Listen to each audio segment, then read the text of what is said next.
The Hey, afternoon you light made was it! pouring through the Wouldn't wide miss it. windows when I'm everything so changed. glad you're The kind of here. Me bright, too. ordinary daylight that never warns you it's about to rewrite your life. I remember the hum of ceiling fans, the smell of dust and jasmine drifting in from the courtyard, and the quiet weight in my chest that I'd been carrying for months. I had come over to help, to be useful, to disappear into kindness the way I always did. I never imagined that a simple act meant to ease someone's pain would open a door to my own healing, or that one soft whisper would force me to confront everything I'd been running from. If you believe in kindness, second chances, and quiet moments that change lives, take a second right now to like this video, comment, share it with someone who needs hope today, and subscribe to the channel. Your support keeps stories like this alive. I had known Kunal since college, the kind of best friend who feels more like a brother forged by late night failures and shared dreams. We'd grown up in different neighborhoods but found each other in the same place, two young men trying to prove we mattered. His family welcomed me like their own, especially his younger sister, Ria, who was always present in the background of my life like a steady note in a song I wasn't listening to yet. She was 5 years younger, quieter, observant in a way that made you feel seen without being judged. Over the years, our interactions were polite and brief, shaped by respect and boundaries, and by my unspoken rule to never complicate my friendship with Kunal. That afternoon, I was at their house because Ria had been struggling. The breakup with her ex had left her drained in a way that went deeper than heartbreak. It had settled into her shoulders, her posture, her smile that arrived late and left early. She worked long hours at a design studio and spent her mornings caring for her mother, who had recently undergone surgery. Kunal had mentioned in passing that Ria barely slept and woke up with migraines that made her eyes water. I didn't think much of it until I saw her myself, sitting on the couch with sunlight tracing the curve of her face, looking exhausted in a way youth shouldn't. I wasn't a therapist or a miracle worker. I was just someone who believed that showing up mattered. Over the years, I'd learned a lot about massage therapy while helping my own father recover from a workplace injury. It was nothing fancy, just techniques passed down by a retired physiotherapist neighbor who believed hands could speak when words failed. When I noticed Ria pressing her fingers into her neck, wincing slightly, I offered to help the only way I knew how. It felt harmless, practical, almost mundane. We moved to the living room floor where the light was strongest, the house quiet except for distant traffic and birds arguing over a tree. I asked her to sit comfortably, and I positioned myself carefully, aware of every boundary, every reason this could feel awkward. My hands rested on her shoulders, tense like coiled wires beneath soft fabric. The first few minutes were stiff, both of us adjusting to the unfamiliar closeness, the silence stretching thin. As I worked, I felt the story of her pain unfolding beneath my palms. Stress wasn't just in her muscles, it was in the way she breathed, shallow and guarded, like someone bracing for another disappointment. I focused on slow, steady pressure, letting the rhythm do the talking. Outside, the sun climbed higher, casting bright rectangles on the floor, turning the ordinary room into something almost sacred.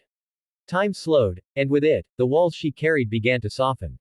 I didn't realize how much I needed that quiet too. For months, I'd been carrying my own invisible weight, failed projects, a job that paid the bills but drained my spirit, the constant sense that I was falling behind everyone else. Touching her shoulders, feeling tension melt under patience, grounded me in a way I hadn't felt in years. It reminded me that being useful, being gentle, could be enough. Ria's breathing changed gradually, deepening as if her body had been waiting for permission to rest.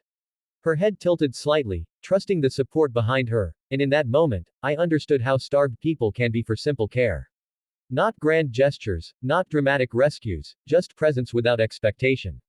I adjusted my hands, working the knots with care, careful to keep everything respectful, focused, intentional.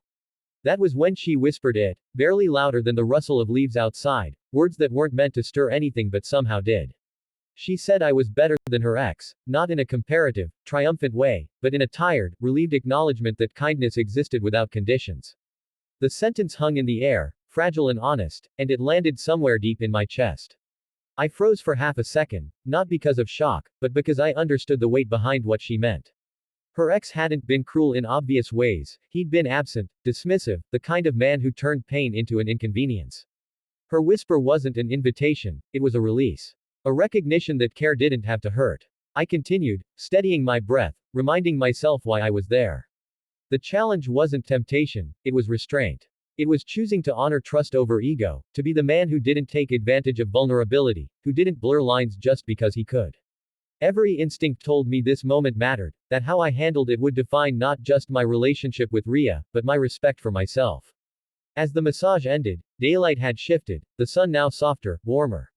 Ria stretched her neck gently, rolling her shoulders with a small, surprised smile. She looked lighter, not transformed, but eased, as if someone had turned down the volume on her pain. We shared a quiet nod, no need for explanations, and she thanked me with eyes that said more than words could. In the days that followed, things didn't explode into drama or romance. They unfolded slowly, like real life does. Ria slept better. The migraines came less often. She started laughing again, the sound bright and unexpected. We crossed paths more frequently, sometimes over morning tea, sometimes while running errands in the bright chaos of the city. Our conversations deepened naturally, moving from safe topics to shared frustrations and dreams we hadn't admitted out loud. The real struggle was internal. I questioned my intentions constantly, replaying that afternoon in my mind, afraid of misreading kindness as connection. I didn't want to be another chapter she'd regret, another man who mistook gratitude for affection. At the same time, I couldn't deny that something had shifted in me too. Being present for her had reminded me of the man I wanted to be, patient, attentive, grounded. Kunal noticed the change before either of us said anything. He saw the way Ria carried herself now, the way the house felt lighter. One evening, while we were fixing a leaky tap under the relentless noon sun, he clapped me on the shoulder and thanked me for being there for his sister. There was no suspicion in his voice, just trust. That trust felt heavier than any warning could have. Weeks passed, filled with ordinary moments that quietly stitched themselves into something meaningful. We volunteered together at a local community center during the afternoons, organizing supplies and teaching kids basic art techniques. Ria's creativity came alive in those spaces, her hands moving with confidence, her eyes bright. Watching her heal in the daylight, in public spaces filled with noise and life, showed me that recovery wasn't a private miracle, it was a series of small choices made visible. One afternoon, as we walked back from the center under a blazing sun, she told me about the parts of her past she hadn't shared before. Not in dramatic confessions, but in calm reflections. She spoke about learning to ignore her own needs, about confusing attention with affection, about the exhaustion of always being strong. I listened, really listened, without trying to fix anything. That, I realized, was the real difference. Not the massage, not the whisper, but the space to be heard without being reshaped.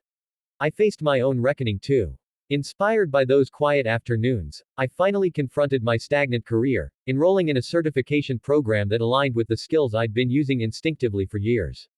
It felt risky, starting something new in the middle of my life, but Ria's courage made my excuses feel small. Growth, I learned, often begins when someone believes you're capable of more than survival. Our bond remained respectful, grounded in daylight and shared purpose. There were no rushed labels, no secret meetings. When feelings surfaced, they did so gently, acknowledged without pressure. We allowed time to do its work, trusting that whatever was real would endure patience. The moment we finally admitted what had been growing between us wasn't dramatic. It happened during a late afternoon walk through a crowded market, sunlight glinting off metal stalls, voices blending into a familiar hum. There was no grand declaration, just a shared understanding that kindness had become connection, and connection had earned the right to be explored carefully. As months turned into a year, the memory of that first afternoon remained vivid, not because of what was said, but because of what was chosen. We chose respect over impulse, patience over fear, and honesty over assumptions. The whisper that once echoed in my mind no longer felt like a comparison, it felt like a reminder of the standard we owed each other. If this story has touched your heart, if it's reminded you that healing can happen in simple, daylight moments, please take a moment now to like the video, share it with someone who believes in gentle love, and subscribe to the channel. Your engagement tells us these stories matter. And before this story ends, I have a special request. Drop a comment sharing whether you believe small acts of kindness can truly change a life. Your words might be exactly what someone else needs to read today. Today, when I think back to that bright afternoon, I don't think about the risk or the tension. I think about the choice to be kind without expectation, to listen without fixing, and to honor trust when it's most fragile. Sometimes, the most powerful turning points don't arrive in the dark or during storms.